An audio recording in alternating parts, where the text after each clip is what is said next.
આજે વેકેશન પૂરું થયું અને સ્કૂલનો પહેલો દિવસ શરૂ. ભૂલકાઓ તો ચાલ્યા પાટી દફતર લઈને સ્કૂલે, પણ સ્કૂલનો પહેલો દિવસ આવો.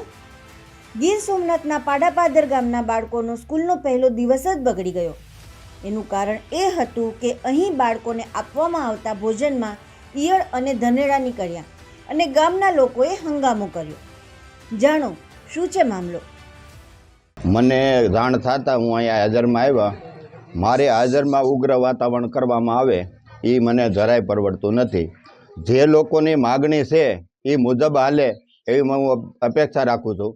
અને સરકારશ્રીને હું જાહેર કરું છું કે આંધાધૂંધી ન વસ્તુ નીકળે એ ચલાવવામાં નહીં આવે. ખોટા ડેટા, ખોટા એન્ટ્રી કે ખોટી કોઈ પણ વસ્તુ ચલાવી લેવામાં નહીં આવે. સરપંચ ગ્રામજનોનો આક્ષેપ છે કે ગઈકાલે જે અહીંયા આંગણવાડી છે ત્યાં બાળકોના ભોજનમાં કંઈક બીજી કોઈ વસ્તુ નીકળી. હા એ મને જાણ થતા હું હરુભરું આવ્યો, છતાંય ઉગ્ર વસ્તુ કરતા જાય છે. મેં ગઢડા સાહેબશ્રીને પણ જણાવેલું કે ભાઈ આ વસ્તુ બનેલી છે અમારા ગામમાં, જેથી કરીને સંજ્ઞાનમાં લેવું કે અનાજમાં કોઈ જંતુ નીકળે એ ચલાવી લેવામાં નહીં આવે.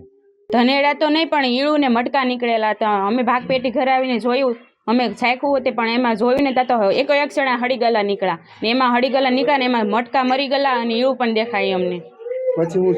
પછી અમે જોયું ને જોઈને સીધા અમે ફરિયાદ કરવા, એટલે અમારા જે પાડોશી છે ને એની ત્યાં ગયા. એના છોકરા હોતે ભણે છે એટલે અમે એને કહીએ કે તમારા છોકરાઓ જમવા બાળ મંદિરે ગયા હતા તો કે હા એ કે. તો અમે એને એ લોકોને ભાગપેટી બતાવીને એ લોકોએ અમારો સહારો લઈને મેડને ફોન કર્યો ને એ 2 જણા હોતે આવ્યા ને અમે 2 જણા આવ્યા. પછી એને ભાગપેટી જોઈ કે હા કે આમાં તો ઈળ છે દેખાય જ છે કે રીતસર કે. પછી અમે જે હતા મેડમને એને બોલાવ્યા ને એ આવ્યા. એ બધી વાતચીત થઈ ને વાતચીતમાં બોલાચાલી થઈ. એમાં મેડમ કહે કે એવું કાંઈ ન હોય ને પછી એના ઘરવાળાને હાથ ઉપાડો કરવામાં ને એમાંથી રહી ગયા બધા હામાં બધું બોલતા હતા જેમ ફાવે. મેં કે તમારે ભાગપેટી કે મેડમને બોલાવ્યા જે રસોઈ બનાવતા હતા તો કે મેં નહોતો બનાવ્યા એ કે શેણા એ કે મેં બનાવ્યા તો ખરા પણ કે મેં નહોતા પલાળા એ કે પલાળા એ કે મેડમ એ કે. તો એ કે બે હામાં વાદાપાદ કરે કે મારે મેં નથી પલાળા એટલે કે મેં નથી કર્યા. તો પલાળા કોઈને હળી ગલા હોવા છતાં એને પલાળવા શું કામ જોઈએ શેણા? એટલું એને ધ્યાન નહોતું રખાતું. અમારી માંગ શું છે કે બસ છોકરાઓને સારું જમાડે, સારી રીતના હાસવે એવી માંગ છે અમારી. ને છોકરાને જરાક ભણવામાં ધ્યાન દે. હા એ નીકળ્યા હતા, એ ધનેરા નીકળ્યા હતા.